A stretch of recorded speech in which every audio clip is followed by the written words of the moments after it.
Excellent. So, hello everyone. Hello everyone. My name is Cory. I'm the director of offensive security here at Risk 360.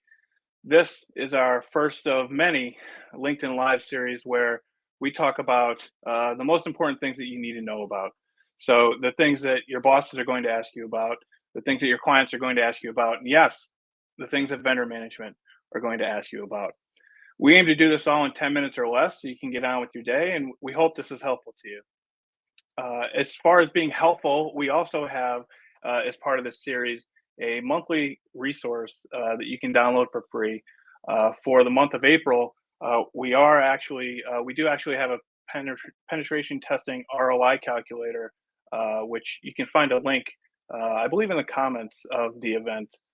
So we'd like you to check that out. This ROI calculator is something that we've seen lots of our clients, our friends, our colleagues use to sell a penetration test, upstairs to the people that make those kinds of decisions.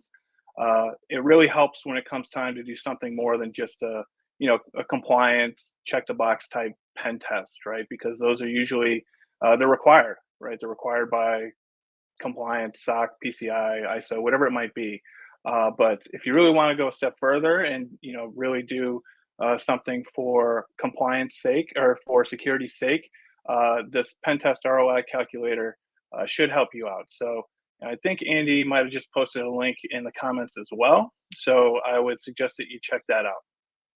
But let's get into it. I think it's important to do a quick ransomware ransomware roundup from last week, just to give you some stats and kind of let you know where things are trending.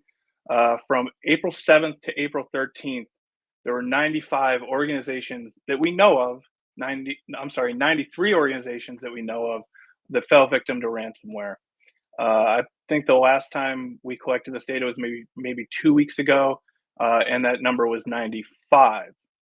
So I say that we know of because there's many that do not show up on the ransomware crew leak sites, which is where we gather this data. So from the 7th of April to the 13th, there were 93 organizations that we know of. The most prolific of those organizations was a group called Hunters International, which through code analysis and other means, we believe they are an offshoot of the Hive ransomware crew, which was taken down by the FBI in January of 2023. Hive ransomware was very busy in 2022. There were some very big healthcare industry ransomware attacks that were carried out by Hive. Of course, the FBI took them down in January of 23. And it's not uncommon for these, the people in these groups to really just go to another offshoot or work with another crew. So, long story short, the busiest crew from April 7th to the 13th was Hunters International, with 14 organizations ransomwared. Second place would be an organization called Dark Vault, which had 14. So some interesting stuff to understand. As a side note, you will see there were some posts from a crew called Lockbit, who was one of the most popular and busiest crews in 2023. The US and the UK jointly took them down in 2024. There are some posts coming out on their leak sites, but we do believe that this is just them trying to give the illusion that they're still active. I suggest you read up on Lockbit. It's a pretty interesting story, how they fell and what they're doing now. So there are some posts from Lockbit, but we think they're just trying to give the illusion that they're active. So quick ransomware roundup. Happy to answer any questions you have about that. If you want more information on ransomware, there's a link in the event description that has a fancy graph for you to look at, as well as some additional information on that. But the big news this week is Palo Alto. So there was a CVSS rated 10 out of 10 issue from Palo Alto this week.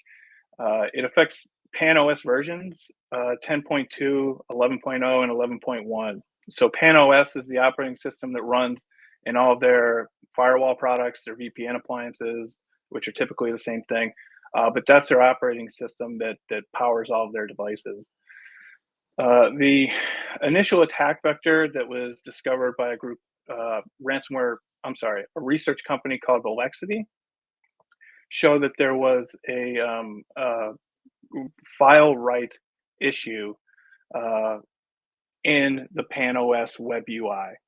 So basically, what is occurring is when you go to the web UI, there is a cookie that holds the session information for you before you log in and after. And so what you're able to do in this particular vulnerability is append some information to that session cookie, and it gets written as root to the PAN-OS firewall, to the PAN-OS operating system. Threat actors were able to add on to this. And so basically, with that session cookie, they were able to write a file name to the operating system and then leverage that file name to execute a second issue in the device telemetry service of the PAN-OS operating system. So use the cookie to write a file name as root to the OS, use that file name to then execute commands through the device telemetry service. It's rated as a critical issue. This has been observed since, I believe, March 26th was the first date that there's data actually showing this being executed. So that's quite a bit of time, almost a month now, 3 to 4 weeks. But ultimately, it's a 10 out of 10 critical vulnerability in PAN-OS Palo Alto devices running 10.2, 11.0, and 11.1. The initial response from Palo Alto was to disable the device telemetry service. But again, as I mentioned earlier, this is an attack chain with two different issues, the file writes and then the issue in the device telemetry service. So it wouldn't be uncommon for threat actors to find another way to get command execution with the device telemetry service disabled. So Palo Alto has released hotfixes. As I believe, as of right now, it's still only for 11.1. But the thought process there is that if you're running 10.2 or 11.0, you should just upgrade to the latest version, which is 11.1. So they have released that. Something to note about that is that there has been a proof of concept released. So there's actual code out there that threat actors can use to execute this.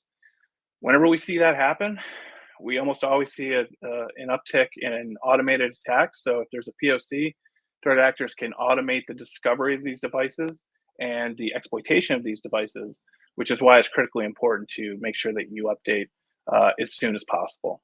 So more information, there's an executive summary in the description of the event, LinkedIn event that you can use if you need to communicate this to other parties. The other issue that we like to talk about is Sisense. So Sisense is a business analytics platform. So this is used for collecting data across the business and basically process improvement and business process improvement. But it's collecting data from a lot of interesting sources. So for example, maybe it's hooked into Power BI, so it can pull out data from Power BI. Maybe it's hooked into a project management service, so we can start to look at scheduling and resourcing, whatever it might be.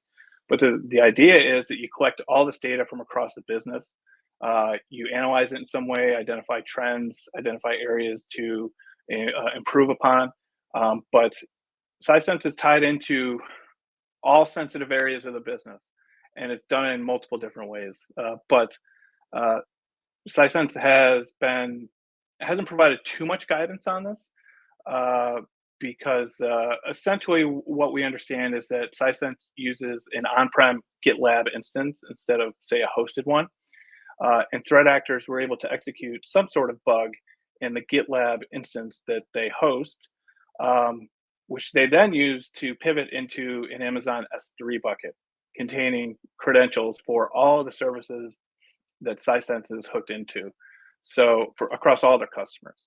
So they were able to get into this database, get into this bucket rather, view credentials, which could be things like access tokens, API keys.